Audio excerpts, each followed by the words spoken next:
Mungkin kita mulai aja ya pertemuan hari ini sambil menunggu yang lain. Ini juga ada juga ya rekamannya nanti bisa ini dinyalakan lagi. Kita mulai saja ya untuk pertemuan hari ini. Assalamualaikum warahmatullahi wabarakatuh. Ya kita akan membahas tentang PMK nomor 72 tahun 2016 ya. Di PMK ini kita akan banyak membahas proses proses ya proses pelayanan ya. Jadi pelayanan di sini dari proses pengadaan sampai proses evaluasi ya sampai sampai evaluasi dan proses ini apa pemusnahan obat ya. Bagaimana obat itu akan dimusnahkan.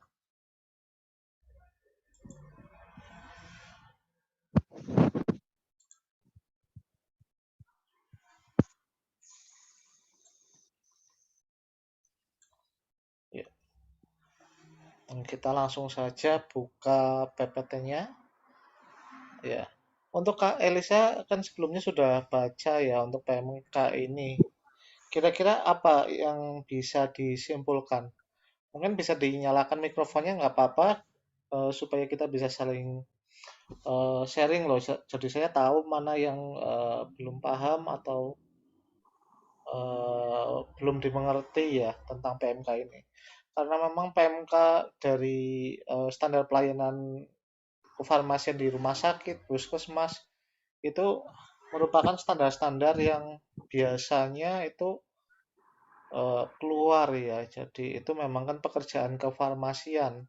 Itu termasuk salah satu pekerjaan yang sangat sangat teknis ya. Jadi pekerjaan teknis kita. Gimana Kak Elisa?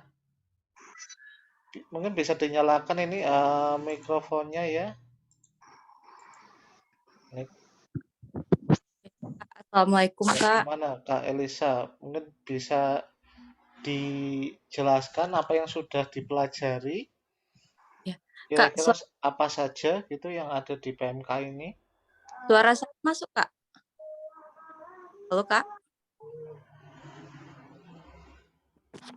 Oh, sebentar Kak.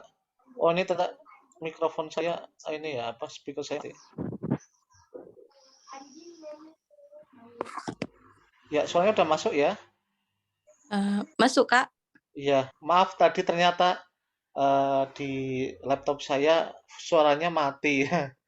Oh ya. Iya, makanya ininya gerak tapi nggak ada suaranya. Ya, Kalau misalnya sepengetahuan saya kan setelah dibaca bahwa mm, standar pelayanan kefarmasian di rumah sakit itu putih perencanaan, permintaan, ya, eh, penerimaan, penyimpanan, pemusnahan, pengendalian kayak gitu Kak. iya. Jadi itu sudah sudah lengkap ya Kak ya sebenarnya ya. Kalau seandainya Eh, belajar itu,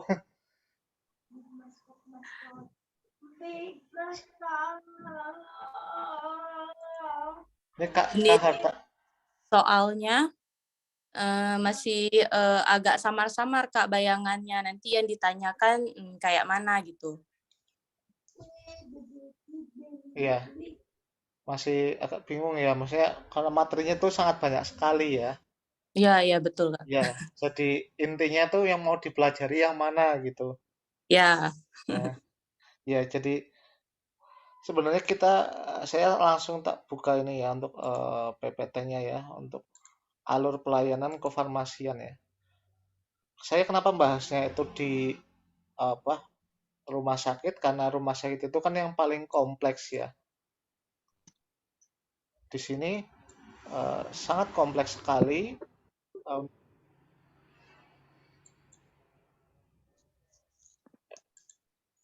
Share screen-nya sudah kelihatan kan ya?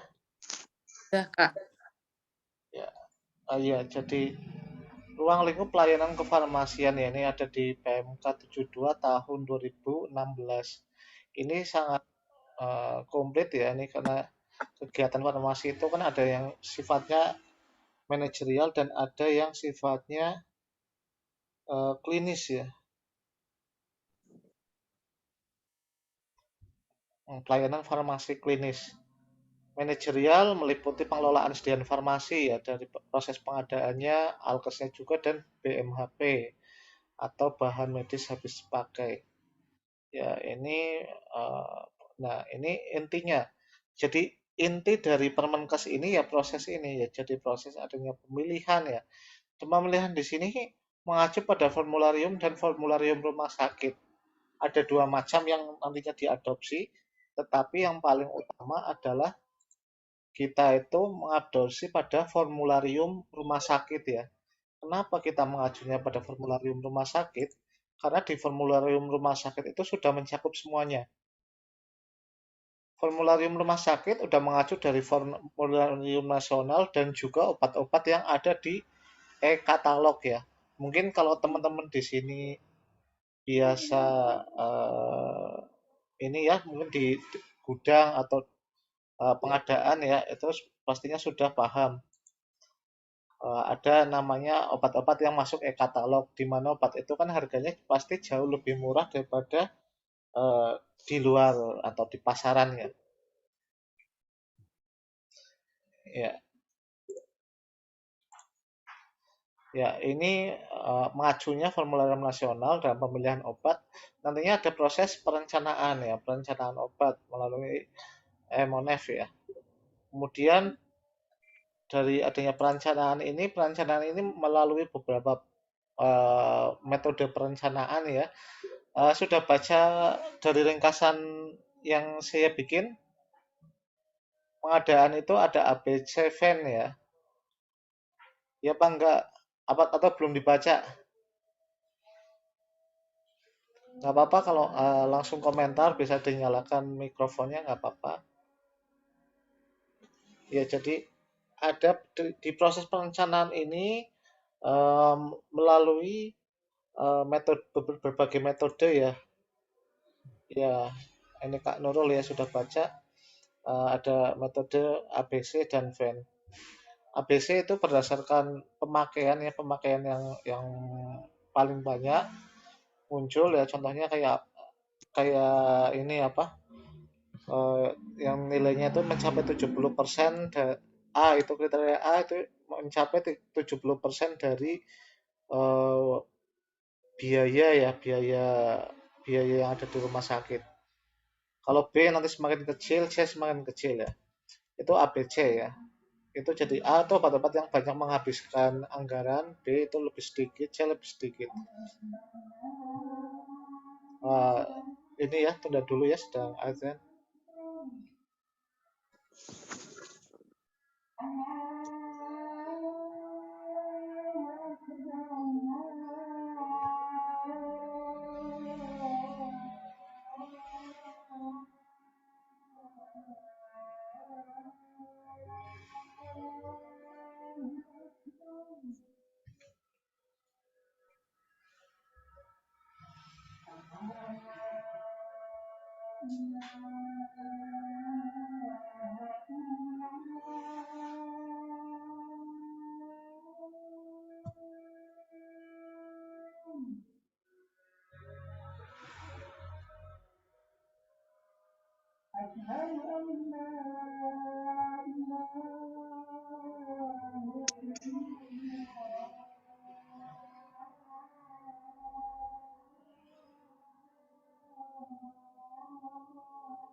Ya, kita mulai lagi ya. Tadi sudah sampai di bagian perencanaan ya.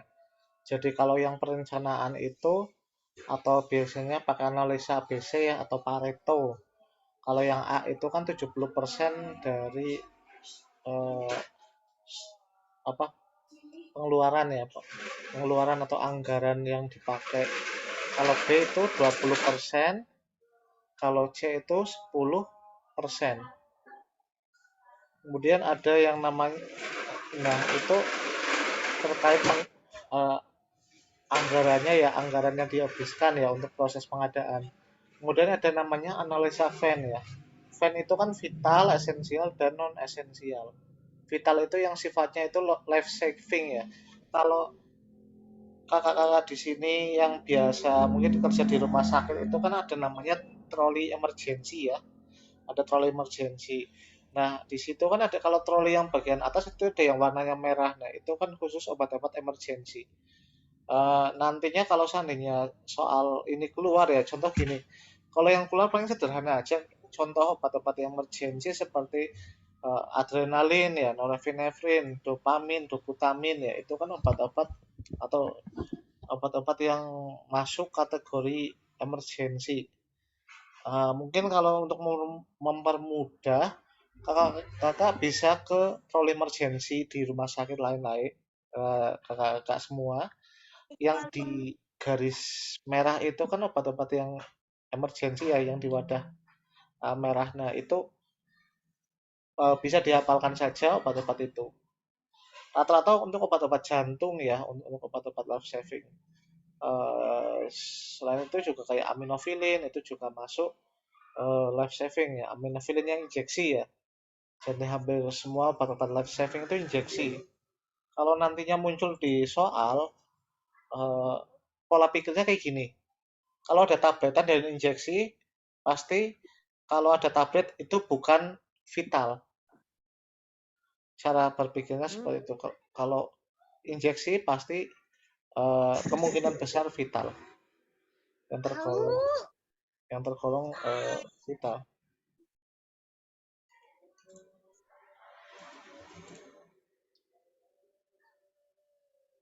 Ya, jadi itu yang vital ya. Jadi untuk penyelamat nyawa ya atau life saving. Kemudian ada namanya obat esensial ya. Esensial itu sifatnya untuk menyembuhkan penyakit. Contohnya seperti menyembuhkan itu metformin ya. Metformin untuk menyembuhkan atau mengontrol gula darah. Itu contoh-contoh esensial. Jadi yang harus pertama kali ada itu vital, baru esensial. Kemudian yang tiga adalah non esensial ya. Sifatnya itu sebagai penunjang ya. Contohnya vitamin-vitamin. Pokoknya nanti kalau ujian pas keluar di soal vitamin-vitamin itu masuknya N ya atau non esensial. Tidak perlu untuk diadakan atau bukan tidak perlu untuk diadakan ya. Eh, tapi harus harus apa? Harus harus maaf ya. Saya sambil baca ini ya Telegram. Esensial itu eh, obat yang ada ya, yang diperlukan tetapi tidak jadi tolak ukur utama yang harus diadakan. Pokoknya yang paling harus diadakan itu yang vital. Esensial untuk menyembuhkan penyakit, non esensial sebagai penunjang. Ini biasanya kalau di soal-soal keluar ya untuk proses ini. Kemudian ada rekonsiliasi ya, rekonsiliasi obat. Rekonsiliasi obat itu yaitu obat yang dibawa oleh pasien yang dititipkan oleh pasien kepada farmasi ya. Jadi kalau pasien dari rumah itu kan bawa obat itu ya. Ternyata ada yang tidak dipakai oleh terapi dokter, maka obat itu kan akan dititipkan. Itu namanya rekonsiliasi obat. Jadi dari farmasi mengecek obatnya mana yang terus dilanjut diberikan maupun di kok sudah sampai sini ya? Maaf, maaf ini makanya agak aneh ya tiba-tiba sampai sini. Ya tadi perencanaan ya, perencanaan itu ada AB7. Kemudian pengadaan ya, ini lewat purchasing ada e-katalog ya, pengadaannya. Kemudian penerimaan. Nah, dalam proses penerimaan ini perlu diperhatikan tentang fakturnya ya, faktur obatnya. Oh iya, saat peren- eh, perencanaan kemudian pengadaan di sini kan eh, dengan adanya penulisan di SP ya, surat pesanan kan. Nah, Pak, perlu diketahui surat pesanannya itu rangkap berapa ya. Untuk narkotika itu rangkapnya rangkap 3, psikotropika juga masuknya 3, kemudian prekursor rangkapnya itu masuk 3 juga. Jadi semuanya 3 rangkap SP-nya ya, kalau untuk obat-obat itu. Tetapi memang agak agak dilemanya gini ya. Kalau yang narkotika itu eh, di ya, di panduan itu di bagian depan itu tulisnya 3 tapi di belakang itu 4 ya. Yang dipakai itu 3 saja. Dan bedanya di sini adalah kalau SP narkotika itu satu SP untuk satu item obat ya. Nanti bisa dibaca lagi di peraturan BPOM ya untuk terkait SP ya. Kalau satu SP itu satu item obat itu untuk narkotika, kemudian untuk psikotropika itu satu SP untuk satu jenis psikotropika ya seperti itu. Kemudian kalau untuk prekursor tidak ada ketentuan ya, satu SP bisa untuk berbagai macam obat. Kemudian ada yang namanya OT ya, obat-obat tertentu itu 3 rangkap seperti itu. Kalau OOT itu ada haloperidol, tramadol, CPZ ya, chlorpromazine, ada apa? Amitriptilin. Kalau OOT ya, OOT juga ikut 3 rangkap. OOT 3 rangkap ya. Contohnya ada THP ya atau trihexylpenidil, haloperidol, tramadol, CPZ, ya, chlorpromazine ya, amitriptilin, dan dextrometorphan ya. Itu contoh obat-obat tertentu atau biasa kita sebut dengan OT. Kemudian tadi kan saya sebutkan kalau psikotropika dan narkotika satu SP untuk satu satu jenis obat. Kalau yang untuk satu jenis obat itu khusus untuk psikotropika, satu jenis. Kalau narkotika itu satu SP untuk satu item obat. Seperti itu, Kak. Jadi kalau apa ya, morfin ya, morfin tablet ada morfin injeksi. Maka kalau narkotika itu SP-nya sendiri-sendiri, tablet dan injeksi. Tapi kalau psikotropika, satu SP satu jenis psikotropika. Ya kalau ada morfin tablet, morfin injeksi. Ya, maaf, contoh diazepam apa ya, injeksi sama diazepam tablet itu boleh satu SP. Iya, itu kalau alprazolam 0,5 dan 0,25 itu boleh satu SP ya. Boleh satu SP karena itu masih di jenis yang sama.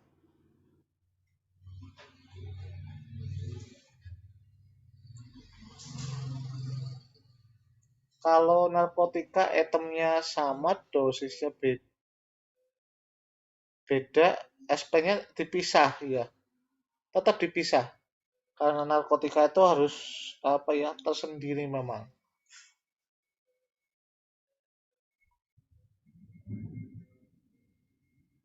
Ya semuanya apa terkait rangkap itu rangkap tiga.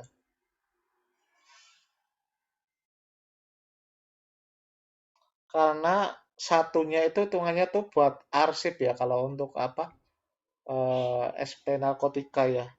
Kalau rangkapnya kan ada tiga kan. Nah tiga itu dibawa ke PBF. PBF-nya itu hanya Kimia Farma ya. Kimia Farma kan PBF punya apa BUMN atau punya pemerintah yang memiliki hak untuk apa ya pendistribusian narkotika ya. Jadi kalau nantinya ditanya pemesanan narkotika ke BPH Warna itu jawabannya adalah ke Kimia Farma, hanya Kimia Farma. Ya jadi kan nanti kan rangkap ya di sini kan rangkap kan berarti bukan sama yang asli ya. Jadi rangkap ya, rangkap tiga. Yang putih untuk PBF, nanti ada biru untuk BPOM dan merah untuk Dinas Kesehatan ya. Itu kalau untuk narkotika.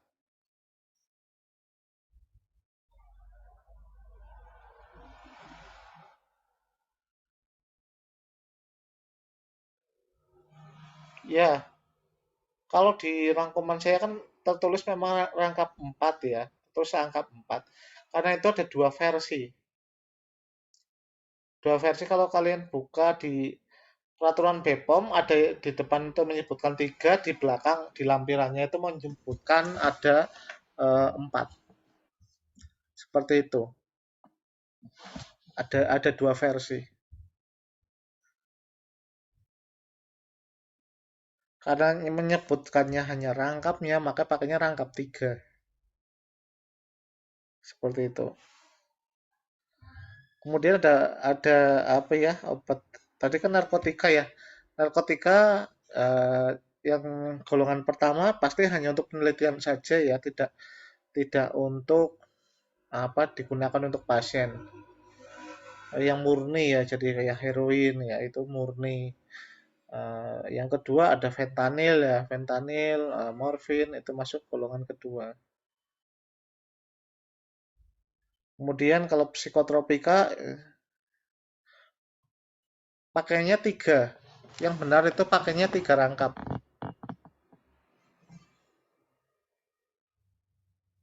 Narkotika pakainya yang 3 rangkap. Kemudian psikotropika 3 rangkap juga. Ini satu untuk arsip apotek, dua untuk PBF ya, pedagang besar farmasi. Kemudian terkait dengan psikotropik ini, apa banyak macamnya ya. Contohnya kayak diazepam, ada lorazepam. Pokoknya rata-rata yang namanya pam-pam ya, sepam itu golongan barbiturat ya yang merupakan psikotropika. Ini masuk psikotropik. Kemudian yang prekursor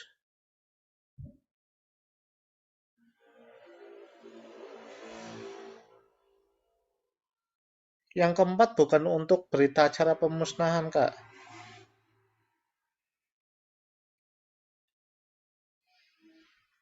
Kalau berita acara pemusnahan ada sendiri. Jadi apa ya untuk pemusnahan itu beda beda sendiri. Jadi bukan bukan SP lagi.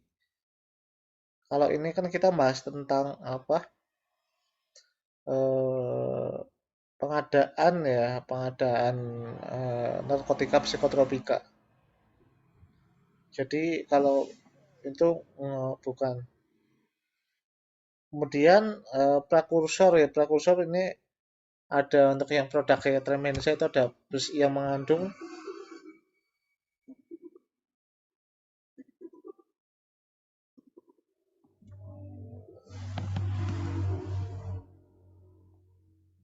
sebentar ya saya balas dulu.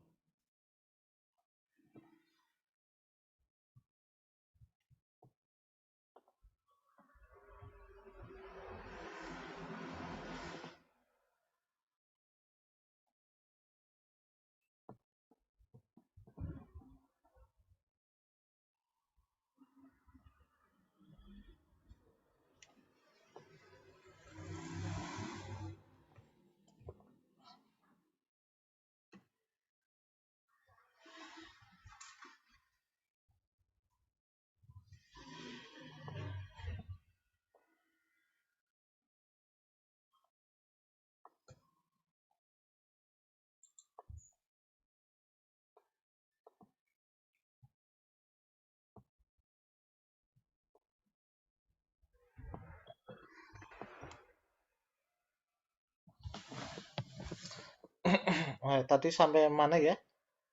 Sampai narkotika ya. Jadi sampai narkotika, ada psikotropika dan prekursor ya. Prekursor di sini salah satunya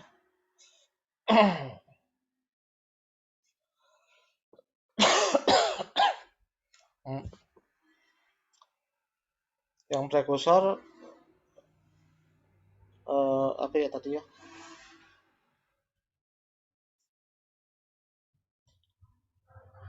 Ini ya apa? Pseudoephedrine ya. Itu contoh dari apa? Prekursor.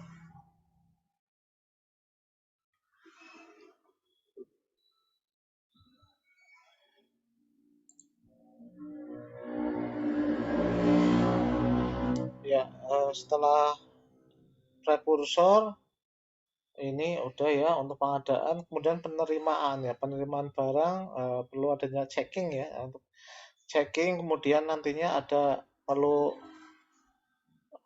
penempatan ya, penempatannya bagaimana? Penempatannya sesuai dengan first, nanti penerimaan barangnya itu harus pastikan FIFO ya, dipastikan nanti diletakkan kalau yang expired itu posisinya pasti harus di belakang ya.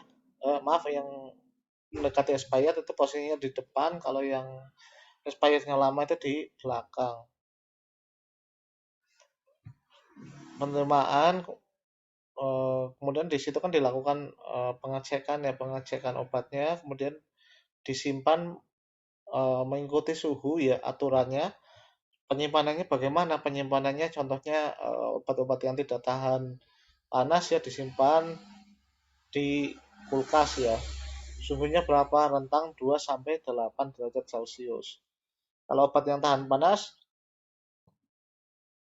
biasanya di suhu di bawah 25 ya. Jadi di bawah 25. Untuk obat-obat tertentu seperti vaksin itu ada yang disimpannya harus di suhu 2 sampai 8 ya. Contohnya kayak vaksin-vaksin COVID itu ya kan penyimpanannya juga di 2 sampai 8. Kemudian pendistribusian ya, pendistribusian dari bisa dari gudang logistik dan ke depo-depo farmasi ataupun depo farmasi ke ruang keperawatan. Nanti pendistribusiannya ya kalau dirawat inap itu unit dose dispensing ya, jadi pemberian UDD. Jadi pemberiannya itu per sekali pasien mengkonsumsi obat ya. Jadi tidak one daily dose tapi unit dose dispensing. Nah, ini terkait dengan pendistribusiannya. Kalau apa ya, sudah di apa distribusikan, nanti kan ada yang ditarik atau tidak ya. Contoh kemarin kan ada beberapa obat yang ditarik ya karena tidak sesuai dengan standar ya. Proses penarikan ya, proses yang penarikan ya. Nah, yang melakukan proses penarikan ini adalah Badan Pengawas Obat dan Makanan ya. Jangan sampai salah, jangan jawab dinas kesehatan ya, karena di sini dinas kesehatan itu tidak berperan ya dalam proses ini. Kemudian ada pemusnahan ya, pemusnahan itu harus ada wakil ya dari din. Kalau yang terkait narkotika tadi harus ada terkait dari dinkes, dari farmasinya, kemudian BPOM dan dinas kesehatan untuk saksi, dan kemudian yang terakhir adalah pengendalian ya. Nah, ini sebenarnya terkait pengelolaan sediaan farmasi ya sangat singkat ya. Jadi prosesnya ya itu aja sih. Prosesnya tidak banyak. Kemudian tadi mungkin pas saat mengerjakan tryout, saya ada ini ya, LPLPO ya. Jadi lembar pemakaian dan lembar permintaan ini obat ya. Itu disiapkannya tiap 1 bulan sekali ya. Itu untuk LPLPO. Dilakukan hanya di puskesmas ya, kalau di rumah sakit itu tidak dilakukan. Dari puskesmas ordernya kemana? Ordernya ke eh, gudang farmasi eh, di setiap kabupaten ya. Oh ya, tadi untuk perencanaan itu juga ada melihat dari konsumsinya ya, yaitu dengan metode konsumsi melihat pemakaian atau penjualan obat di tahun atau periode sebelumnya ya. Jadi perkiraannya seperti itu. Contoh sederhananya kayak gini.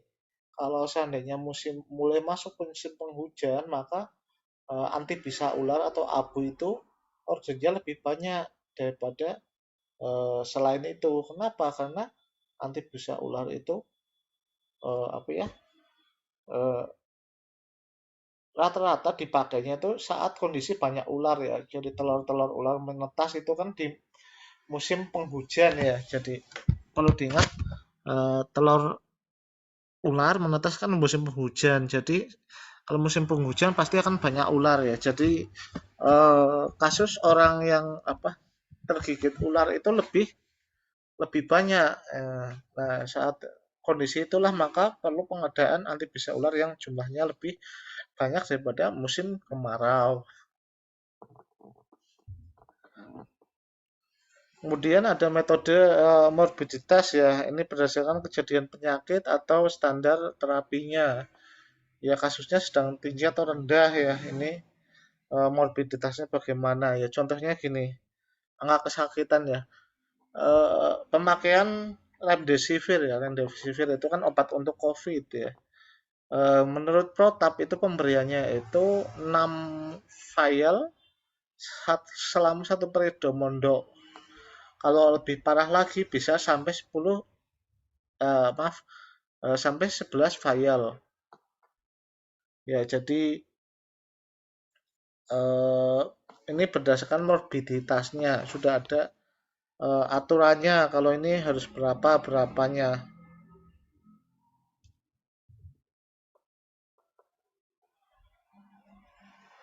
Nah, ini kemudian terkait pelayanan farmasi klinis ya, itu ada pengajian dan pelayanan resep, penelusuran lewat obat, rekonsiliasi, visite, konseling, pemantauan terapi obat, meso, monitoring obat, dan evaluasi penggunaan obat.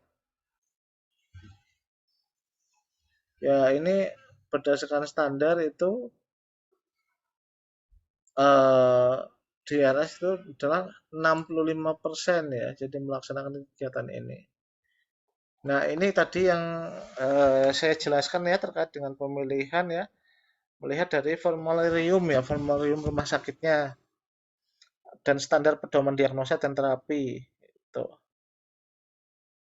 Kemudian berdasarkan standar sediaan farmasi alat kesehatan dan BMHP yang telah ditetapkan dan pola penyakitnya ya. Jadi di sini pola penyakit juga perlu jadi sebagai dasar ya. Efektivitas kemauan, pengobatan berbasis bukti, mutu, harga, serta kediaan di pasaran. Ya, siapa tahu produknya habis ya.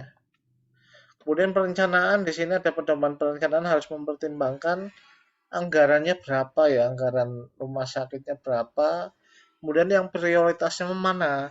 Nah, dalam hal prioritas perencanaan obat itu melihat ABC VAN. Kemudian sisa persediaannya berapa, data pemakaian yang lalu, waktu tunggu obat, dan rencana pengembangannya seperti apa sih ke depannya. Sumber pengadaan karena di Pemda ya ya ada ini ya apa namanya hibah juga.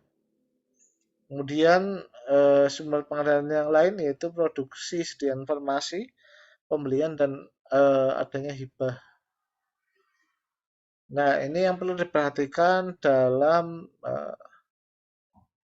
sediaan farmasi dan alkes ya.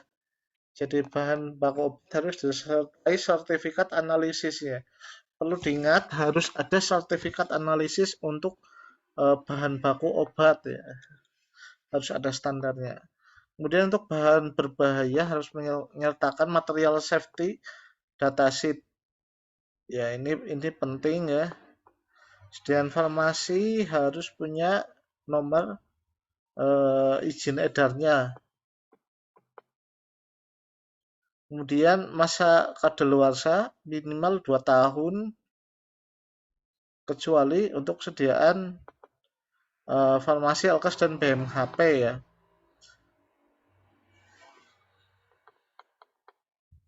Kemudian menetapkan teknologi bidang kesehatan ya ini harus dilihat bagaimana obat itu nantinya punya efikasi atau tidak dan punya keamanan dan efikasi.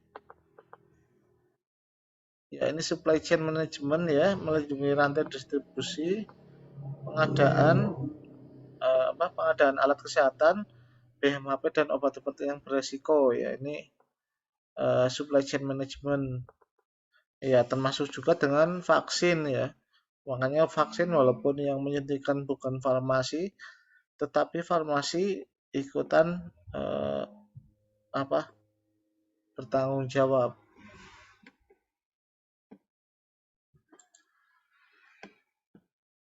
Ya ini bisa dibaca sendiri ya. Ini kayak tadi MDSS, MSDS, sediaan farmasi dari bahan medis habis pakai. Maaf.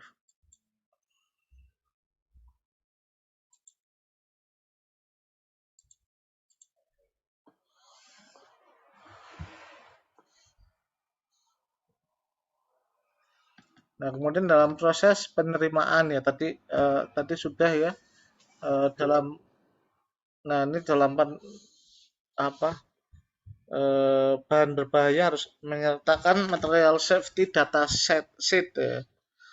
Ini eh, harus ada untuk melihat apakah aman atau tidak.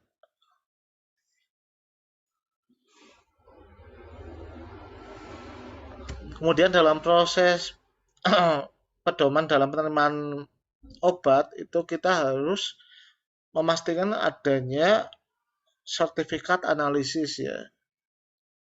Karena apa? Karena yang ada sertifikat analisis biasanya itu merupakan distributor yang resmi. Kalau nggak resmi biasanya nggak ada.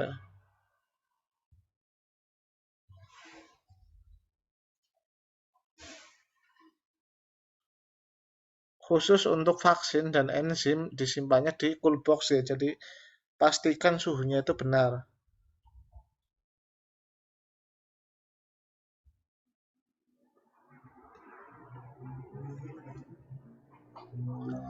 Nah, ini penyimpanan obat itu harus alfabetis ya. Jadi urut abjad dicek benar-benar untuk stabilitasnya. Nah, ini terkait suhu ya, suhu.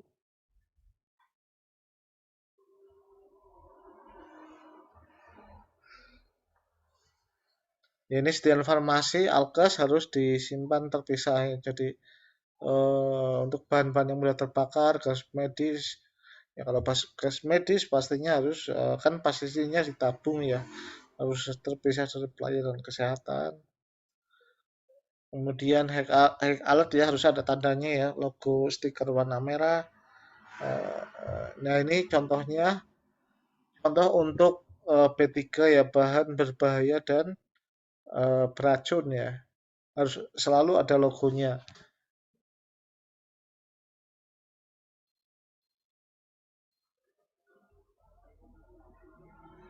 Nah ini hack alert ya, hack alert adalah obat yang harus diwaspadai ya karena punya dampak serius pada keselamatan pasien ya. Jadi macam-macam di sini meliputi dengan obat resiko tinggi. Contohnya di sini itu semua obat diabetes itu tergolong high alert ya. Jadi supaya mudah untuk mengapalkan. Kemudian obat yang eh, norum ya. Jadi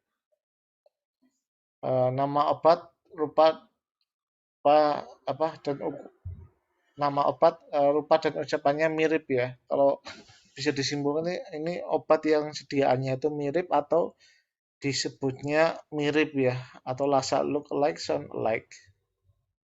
Kemudian elektrolit konsentrat. Nah, elektrolit konsentrat itu adanya di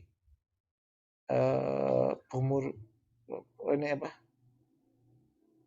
elektrolit konsentrat itu di lemari khusus ya, di lemari apa penyimpanannya, bukan lemari khusus, apa harus ada logo hack alertnya ya untuk elektrolit konsentrat dan elektrolit konsentrat tertentu.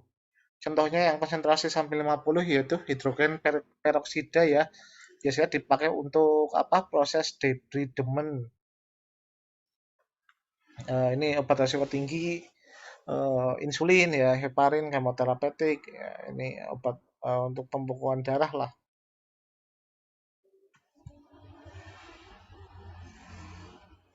Ya ini saya ngambil contoh di tempat saya ya, ini terkait dengan apa, troli ini, troli emergency ya ini, maka kita bisa tahu mana obat yang merupakan obat life saving apa enggak.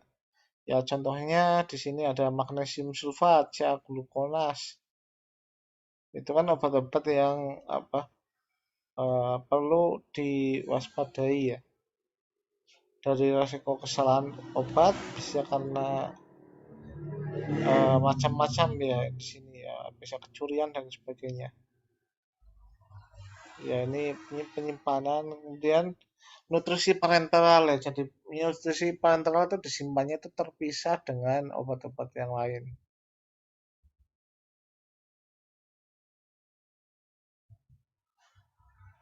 Ya ini obat emergency ya, jumlahnya jumlahnya minim tetapi harus selalu tersedia ya untuk kondisi-kondisi ini, contoh aja. Nah, sistem pengadaan di farmasi rawat inap itu pakainya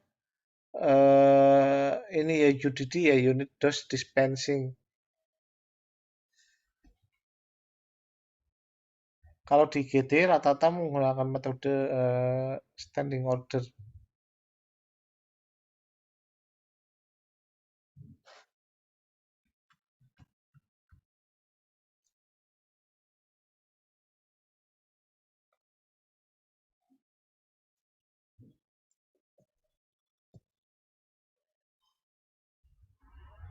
Nah, ini sistemnya bisa pakai kombinasi.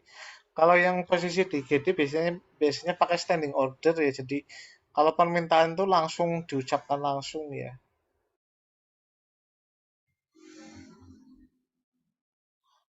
Kemudian pemusnahan ya, ini kalau pemilik izin edar berdasarkan perintah penarikan dari Badan POM ya.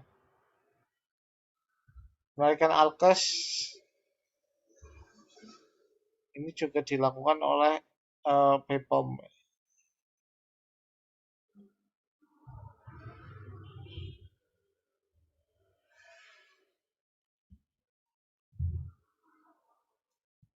Kemudian untuk produk yang tidak memiliki syarat ya, ini juga dilakukan pemusnahan ya atau penarikan. Produk yang sudah kadaluarsa dan tidak memiliki syarat untuk digunakan dalam pelayanan kesehatan ya, maka ini bisa dicabut izin edarnya.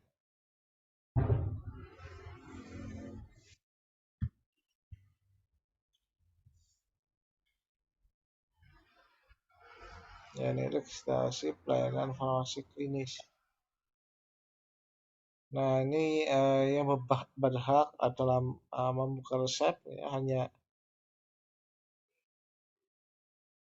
yang berhak membuka itu eh, dari tenaga kefarmasian, dokter, perawat, dan bidan ya. Jadi semua petugas pemberi asuhan.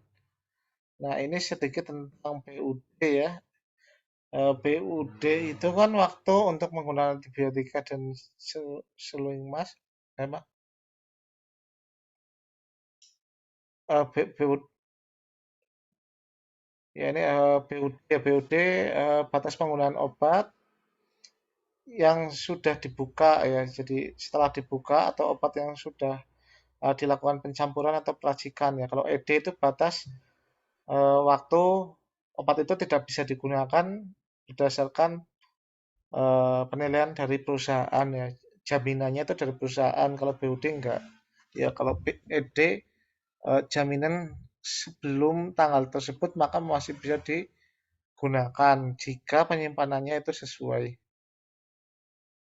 Ya, contohnya sediaan semi padat yang tidak mengandung air ini bisa 90 hari pada suhu dingin maupun di suhu ruang ya. Suhu ruang berarti eh, 25 derajat ya.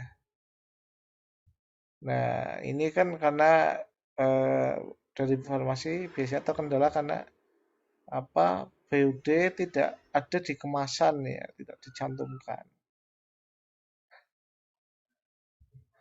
Ini ada contohnya bisa dibaca sendiri kalau di sini semi padat yang mengandung air itu hanya tahan 14 hari, racikan yang tidak mengandung air maksimal 3 bulan.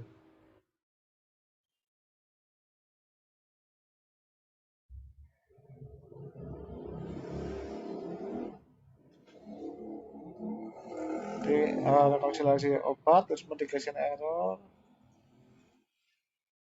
ya ini obat mengandung air 14 hari, racikan tidak mengandung air maksimal 180 hari. Ya ini bisa dibaca nantinya untuk waktu BUD-nya ya. Pada kondisi penyimpanan ada yang minus 25, ada yang minus 10 ya. Rekonsiliasi obat, obat yang dibawa oleh pasien. Eh,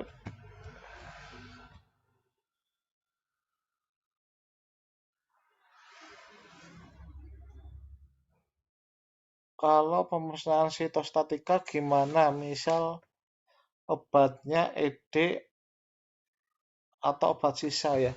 Jadi untuk biasanya kalau standar untuk eh, pemusnahan apa kemo ya atau sitostatika itu biasanya rumah sakit sudah ada MOU ya. Jadi MOU sama instansi lain dalam proses pemusnahannya.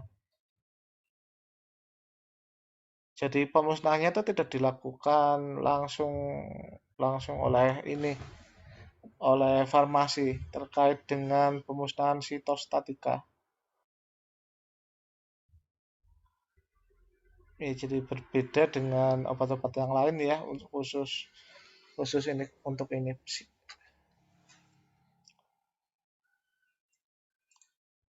ya ada uh,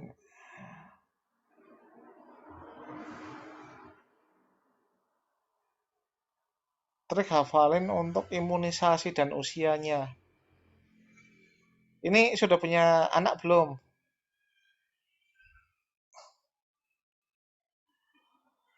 Trik ini ya tentang imunisasi belum ya? Ya kalau kalau trik-trik khususnya sih nggak ada ya, cuma pemahaman saja sih Kak Nurul. Ya contohnya kayak kayak yang baru lahir ya, baru lahir itu pakai BCG gitu. Nah, nanti ada folio 9 bulan seperti itu. Untuk kalau SD DT sama apa campak ya. Seperti itu nggak apa ya, nggak nggak di ya kita hanya baca aja sekilas kita nggak perlu menghafalkan. Sebentar ya ini laptop saya mau habis baterainya mau sambil saya charger.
Ya maaf tadi habis ngecas ya. Eh, ya kalau imunisasi kita harus membaca sih. Jadi mungkin bisa membaca dari apa rangkuman yang saya bikin ya. Itu di situ sudah lengkap. Tapi untuk tahu usianya ya harus kita sering-sering membaca aja sih.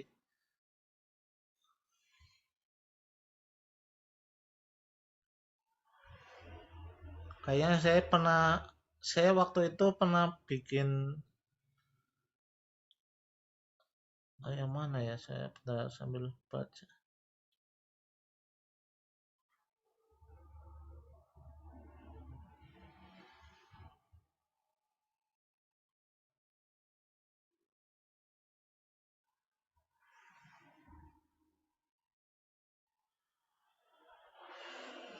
Mungkin Kak Nurul bisa ini apa di rangkuman saya Kak, maksudnya kayak Baduta itu kan bawah 2 tahun itu ada difteri, HIV, hepatitis B, tetanus ya. Untuk usia sekolah dasar ini ada campak, tetanus, difteri. Kemudian untuk yang usia subur di sini ada tetanus, difteri. Ya itu mungkin bisa dibaca aja dari rangkuman saya ya, rangkuman saya tentang imunisasi. Kalau SDGs ya, ya sih memang sekarang kan sudah apa tahapan SDGs ya, Sustainable Development Goals ya. Untuk sistem soalnya saya belum belum tahu Kak. Nanti saya coba tak saya cari-cari dulu Kak untuk yang apa SDGs karena memang kemarin itu dari beberapa teman nggak keluar ya untuk SDGs. LPLPO, LPLPO sudah saya siapkan di rangkuman saya kan ya.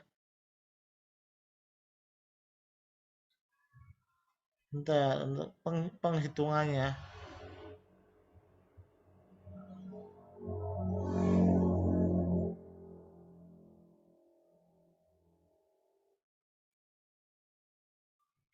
Penghitungan konsumsi obat ya, yang nantinya ada apa safety stock, lead time, ini nanti bisa di ini Kak apa Kak Elisa di rangkuman saya yang di bagian metode konsumsi kalau nggak salah. Itu saya sudah ada contoh soalnya. Kemudian saat pas tryout juga saya keluarkan ya untuk soal itu.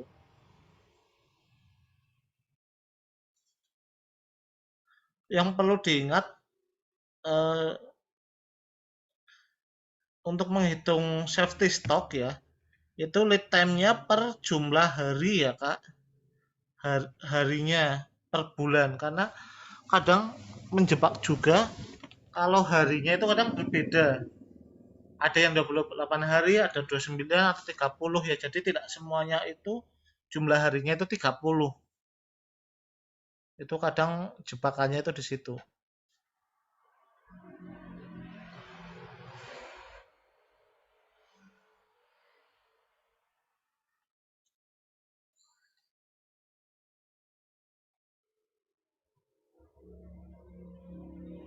Ya, insya Allah kalau baca di rangkuman termasuk apa ya untuk penghitungan dosisnya gitu ya. Untuk dosis anak gitu, kemudian kebutuhan cairan, contohnya seperti yang kemarin itu keluar Kak. Kemudian yang ini ya apa terkait B per B itu artinya bagaimana ya kalau contohnya kayak per B berat per berat ya. Ini jumlah gram zat dalam 100 gram larutan larutan eh, campuran ya. Jadi kalau perlu diingat di sini semuanya itu per 100 ya Kak ya. Berat per volume, berat volume ya atau volume per volume ya. Jumlah mili satuan dalam 100 mili larutan. Semuanya itu pakai satuannya kalau nggak 100 mili ya 100 gram. V itu kan nanti volume, B itu adalah gramnya ya atau beratnya 100 gram. Radiofarmaka ya. Radiofarmaka nanti saya tak siapkan rangkumannya Kak untuk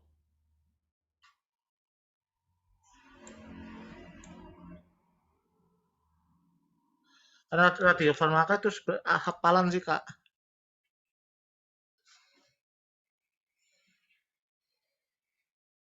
Tapi nggak banyak, paling keluarnya nggak banyak. Nanti saya siapkan untuk rangkuman radiofarmaka.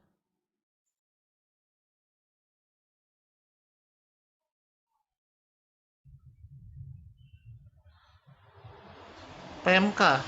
Terkait PMK itu PMK 72 sama 73 itu PMK di rumah sakit ya, apa standar pelayanan kefarmasian di rumah sakit, standar pelayanan kefarmasian di puskesmas, juknis ya, petunjuk teknis pelayanan kefarmasian, juknis ya.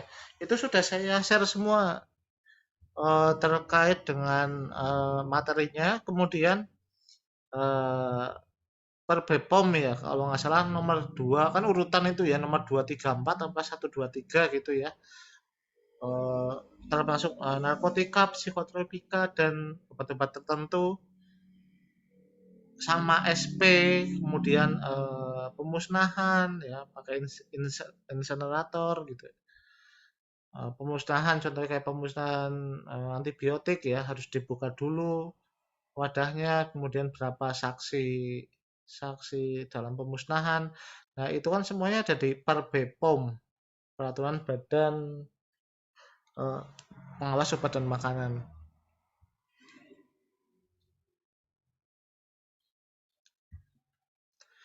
Ujian yang paling dekat itu Kak, selain Kak Ayu siapa lagi ya untuk tanggal 7?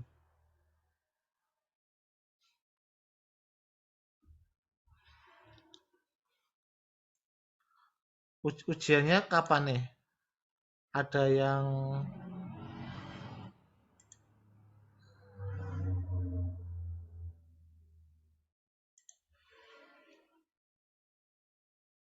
tanggal 11 ya Kak? Belum keluar jadwal. Kak Elisa tanggal 11. Kalau yang Kak Ayu itu ya yang tanggal 7 ya?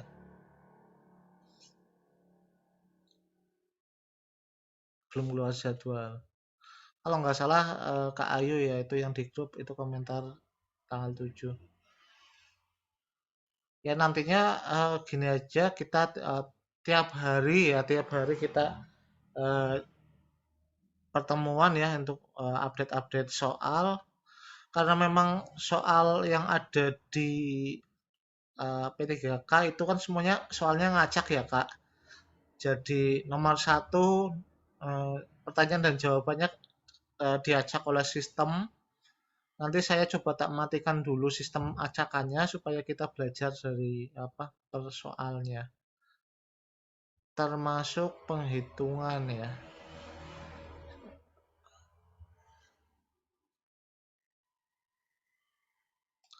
Ada yang ditanyakan lagi?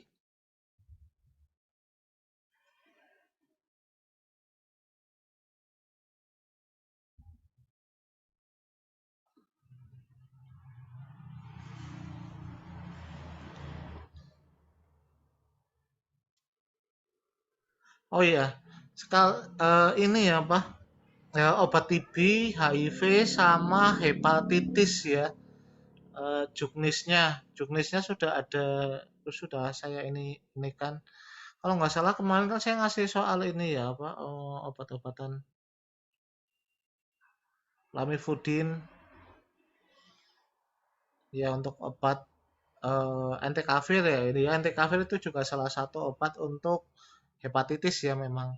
Kemarin saya lupa siapa yang chat ya. Tanyain entecavir itu benar apa enggak? Iya benar itu ya. Entecavir, lamivudin, efavirenz ya. Itu obat-obatan juga yang bisa digunakan.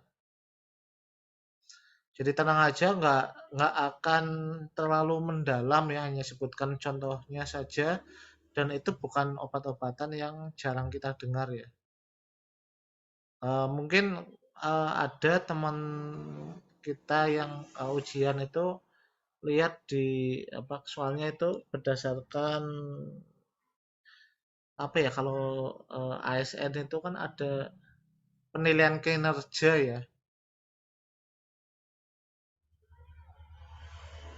Yang hepatitis kayak sudah pernah saya share di ini di grup di grup apa di webnya Kak. Di web ketiga k itu kan ada yang bagian materi. Nanti dilihat aja di situ. Saya sudah apa share terkait hepatitis.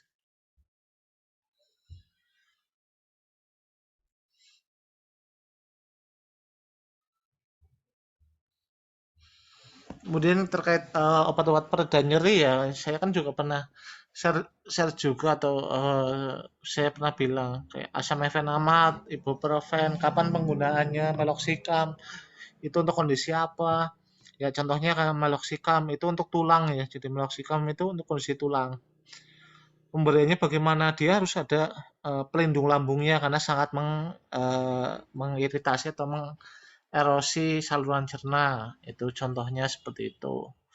Kemudian ibuprofen itu khusus untuk PMS ya, premenstrual syndrome atau nyeri head.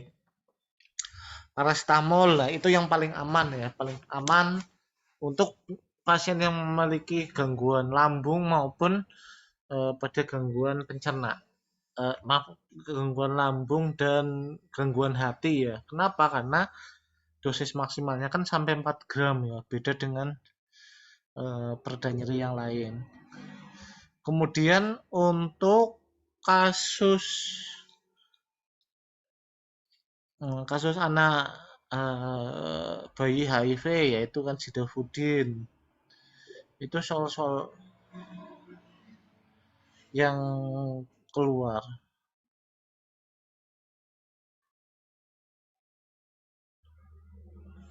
Contoh obat lambung ya.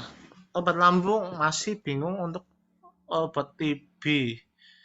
Saya jawab dulu terkait obat lambung ya. Jadi obat lambung itu ada H2 agonis ya, H2 agonis, kemudian ada obat ini pompa proton inhibitor, kemudian ada obat untuk pelindung lambung ya, contohnya sukralfat.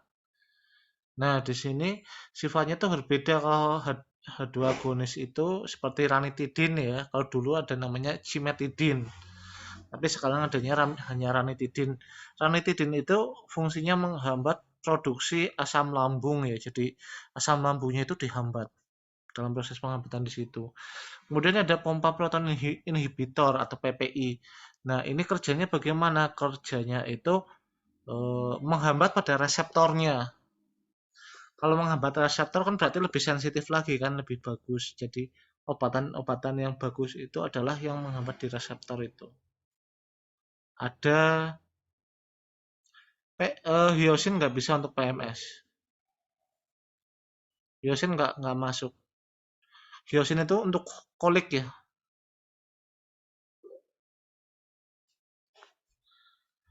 Hyosin khusus untuk kolik.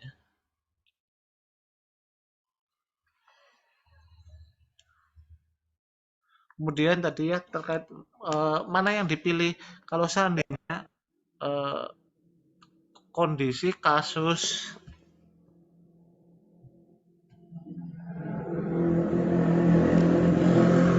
mana yang dipilih ya seandainya kasus obat-obatan yang lambungnya itu harus dilindungi itu pilihan pertama pakainya sukralfat. Tapi kalau dia gastritis aja itu pakainya PPI ya. Ranitidin itu jangan diberikan. Pokoknya pak omeprazol, lansoprazol atau rabendasol ya atau esomeprazol ya boleh. Itu pilihannya seperti itu. Kita nggak melihat ranitidin di sini ya kalau ada soal-soal sakit lambung karena itu bekerjanya paling lemah. Kalau lambungnya ada ulkus atau luka ya pakainya sukralfat langsung. Pokoknya kalau sukralfat Bisa itu ulangi nggak yang mulai melindungi lambung tadi? ya untuk yang bisa melindungi lambung itu hanya sukralfat. Lambung itu kan dalam kondisi normal kan selalu produksi asam ya. Tapi kalau asamnya terlalu berlebih maka menyebabkan iritasi atau luka pada lambung. Kalau yang parah namanya ulkus. Jadi harus dilindungi. Nah, lindunginya pakai apa? Pakai sukralfat. Makanya itu pemberian sukralfat itu 30 menit atau minimal 15 menit sebelum makan. Supaya apa? Lambung itu udah tertutup semua ya, lukanya tertutup. Setelah itu makan sehingga tidak perih, tidak nyeri ya. Makanya kalau orang telat makan, sekali makan kok perutnya malah jadi nggak enak ya. Itu kenapa? Karena ya lambungnya udah luka ya, teriritasi oleh asam lambung yang tinggi. Bedanya, ya bedanya di sini kalau sukralfat itu kan sifatnya melindungi, kalau antasida hanya hanya menurunkan asam lambungnya aja. Tapi kalau sukralfat itu menutupi luka. Ya mungkin kasarannya itu plester luka ya, tertutupi.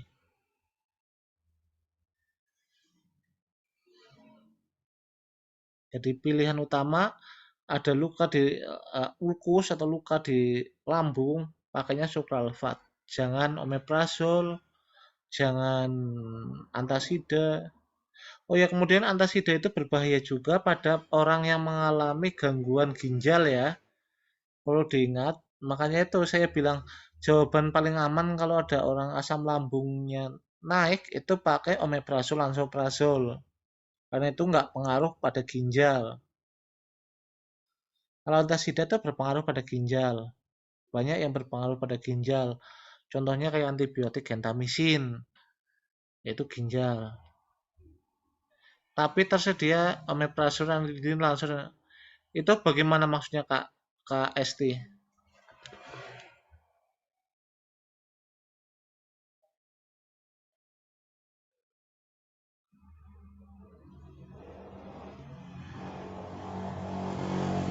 Dokter sering meresepkan sukralfat dan omeprazol. Cara pemakaiannya bagaimana? Oh, begini, tergantung dari apa kondisi ya. Kalau kalau dia itu luka luka atau tukak peptik ya, luka pada lambung atau ulkus pada lambung, ya maka yang utama adalah sukralfat dulu. Sukralfat itu selalu didahulukan. Kenapa? Supaya untuk menutupi semua luka. Setelah itu diberikan omeprazol nggak masalah, atau 2 jam setelah makan minum omeprazol juga nggak masalah. Yang penting kondisi perut kosong ya. Karena apa? Perut kosong itu kriterianya itu 30 menit sebelum makan itu perut kosong. Atau 2 jam setelah makan itu sudah terjadi proses pengosongan pada lambung. Jadi kalau nanti soal ada obat yang diminum sebelum sama setelah makan, boleh aja diminum setelah makan, tapi 2 jam ya untuk ininya pemberiannya.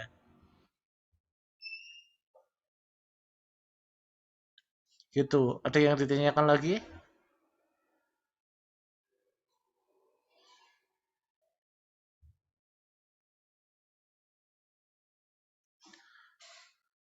Ranitidin nggak ada kasusnya sih Kak.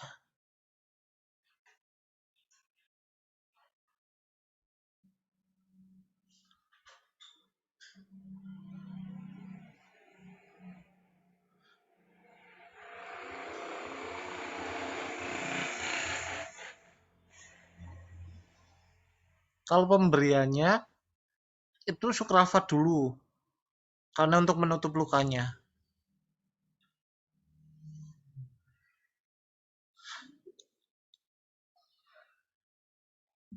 Karena saya pernah baca jurnal Kak, ini kan dulu eh, saya baca-baca jurnal itu memang yang pertama itu sukralfat dulu untuk menutup segala luka. Tetapi kalau kondisi tidak terjadi luka, hanya asam lambungnya naik, pakai omeprazol aja, sukralfat nggak perlu. Jadi sukralfat khusus kalau ada luka saja. Karena sukralfat itu nggak bisa untuk menurunkan asam lambung. Tapi untuk menutup luka supaya tidak perih ya.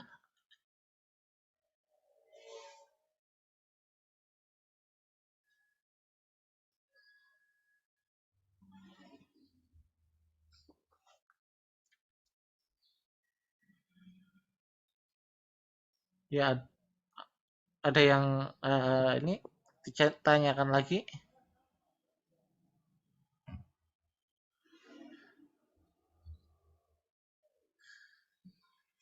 Omeprazol dan antacid itu tidak boleh diberikan bersama. Karena gini, aturan mainnya ya kalau namanya interaksi apa obat yang tidak boleh diberikan itu adalah obat dari golongan yang sama. Contoh, omeprazol dan antacid itu sama-sama untuk menurunkan kadar asam pada lambung. Maka nggak boleh diberikan bersama-sama. Salah satu saja. Karena omeprazol aja sudah cukup kuat untuk menurunkan asam lambung. Nggak perlu kombinasi.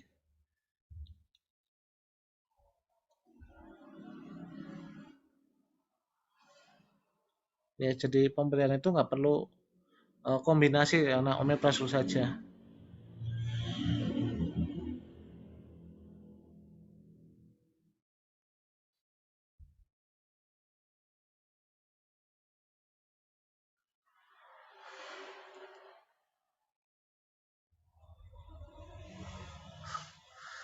Dipakai semua ya kak ya untuk di PKM ya.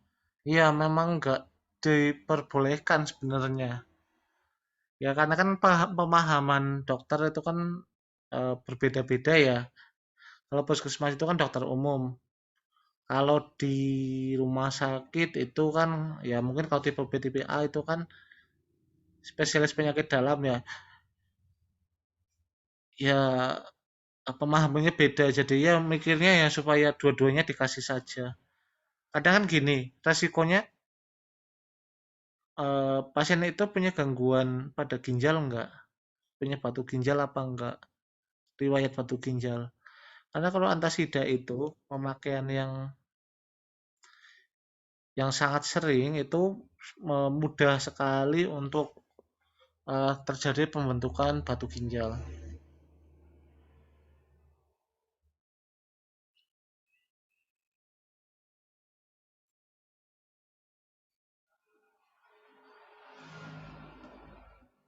Ya, jadi rata-rata minum obat ya sama interaksi obat. Kalau interaksi itu sangat jarang.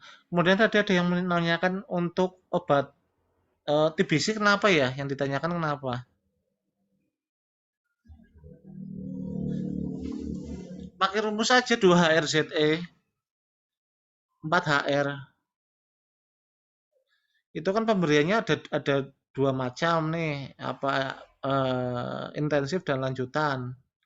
Kalau pas awal kan intensif ya, 2HRZE itu intensif. Kemudian lanjutannya 4HR. Maksudnya 2HRZE itu HRZE itu selama 2 bulan. Setelah itu 4HR 4 bulannya itu menggunakan HR ya, isoniazid dan rifampicin ya. HRINH dan rifampicin seperti itu.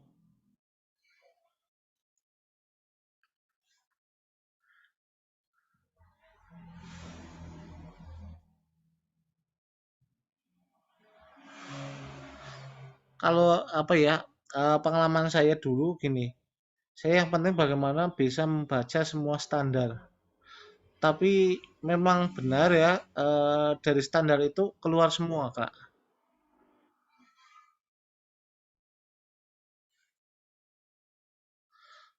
Ya itu jadi semua standar itu keluar semua. Jadi standar pelayanan itu yang paling penting ya untuk dipelajari.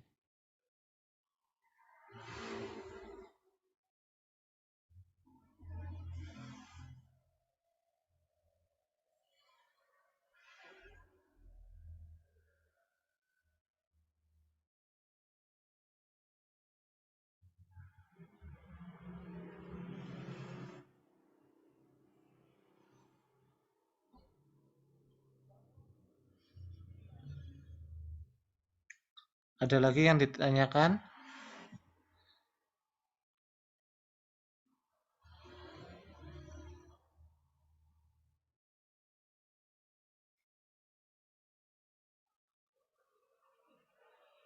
Insya Allah kalau sudah baca semua standar bisa Kak. Karena yang penting itu dari standar.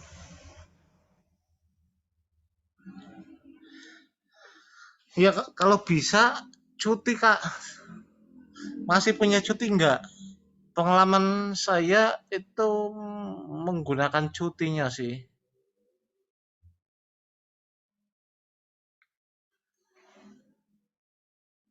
Cutinya dimanfaatkan.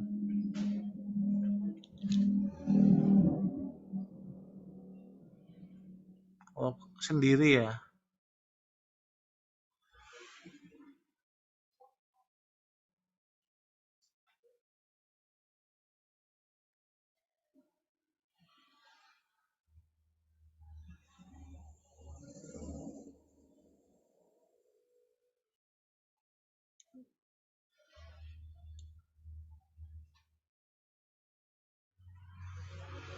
PPN itu pakainya 11% sekarang.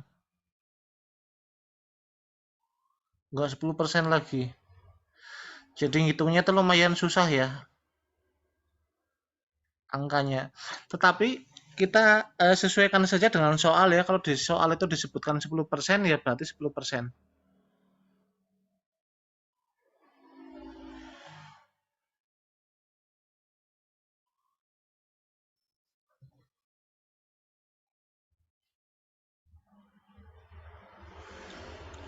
Ya, namanya Papua ya, Kak.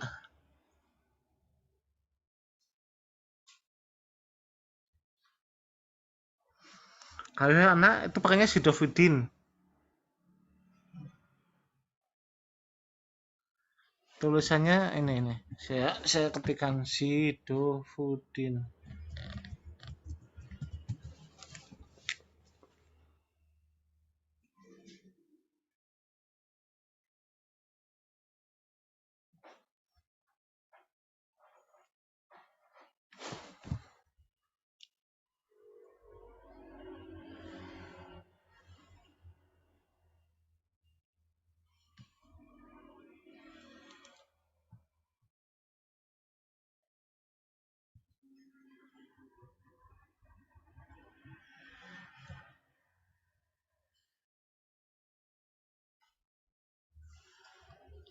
Ya, silakan ada yang ditanyakan apa tidak? Kalau tidak, kita cukupkan sampai di sini untuk besok pertemuan lagi ya untuk sorenya atau malamnya lagi ya untuk malamnya. Untuk pertemuannya mungkin nggak perlu terlalu apa panjang, yang penting dapat isinya ya untuk sedikit-sedikit saja. Pertemuan besok kita membahas tentang pemusnahan obat ya, karena pemusnahan obat itu penting sekali untuk kita pelajari. Ya, mungkin ada pertanyaan untuk yang Kak untuk soal otomatisnya nggak ada review pembahasan soalnya Kak. Kalau yang teknis yang apa yang singkat itu kan langsung dihafal aja Kak. Jadi nggak panjang kecuali kalau ada hitungannya. Kalau hitungan biasanya saya ada ininya apa? Ada penghitungannya. Tapi kalau nanti bingung gini aja, nanti kan kakak bisa ngerjain soal itu kapan saja ya. Nanti bisa difotokan ke saya. Mungkin lebih karena Telegram itu kan banyak sekali ya. Nanti bisa WA saja ke kontak saya yang kemarin pernah saya share ya. Ke kontak eh, ya nanti iya bisa lewat WA aja karena kalau lewat Telegram itu banyak sekali ya. Ada eh, berbagai macam grup ya.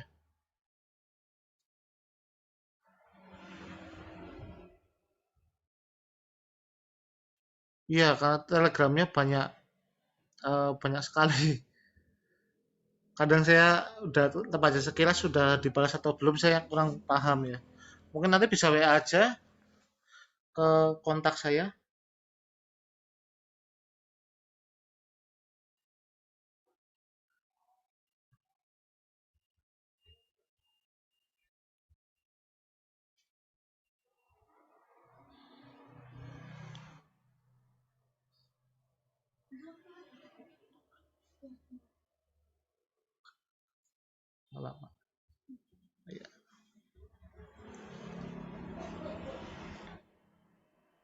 Ya mungkin nanti kalau ada pertanyaan lagi,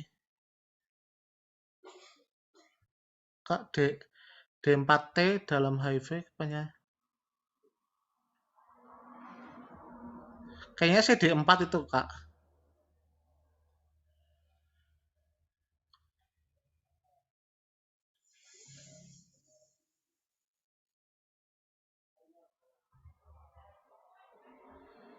CD4 ya.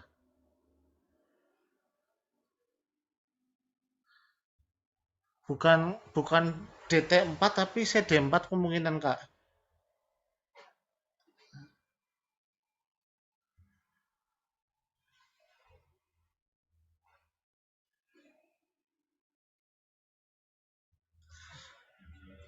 Oh, kepanjangan istilah yaitu Stafudin, Kak.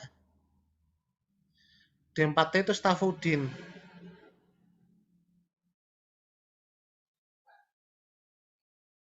Itu istilah saja.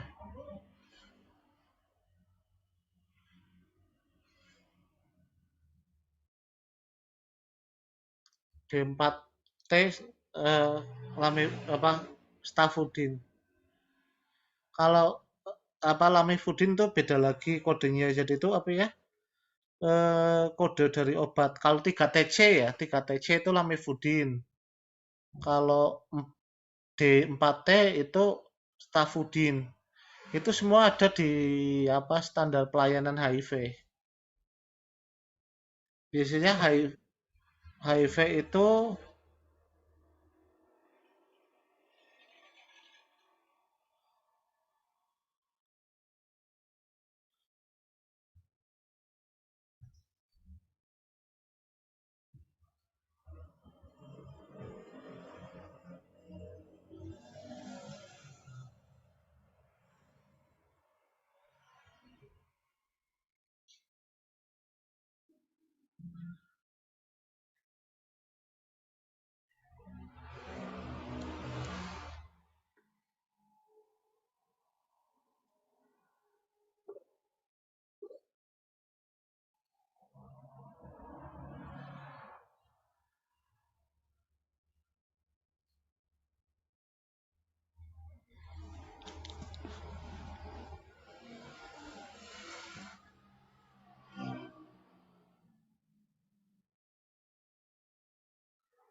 ya silakan ada yang ditanyakan lagi. Kalau nggak ada mungkin bisa lewat ini ya apa WA saja nggak apa-apa. Nanti bisa WA saya.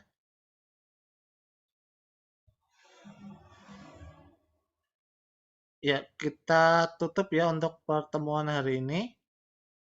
Nanti saya sudah pernah nge-share ininya nggak?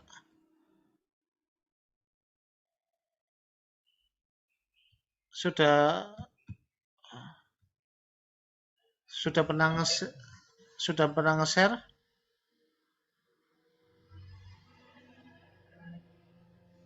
untuk kontak saya.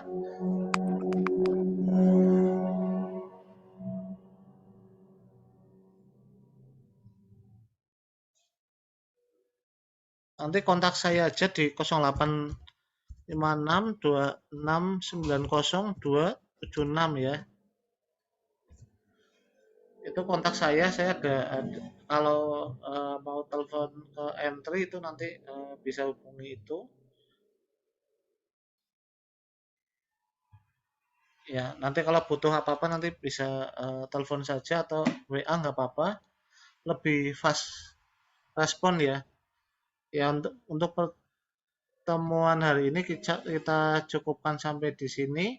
Nanti rekamannya malam ini saya langsung tak share ya nanti. Sekian pertemuan hari ini. Wassalamualaikum. Oh, ya, ada yang ditanyakan lagi nggak?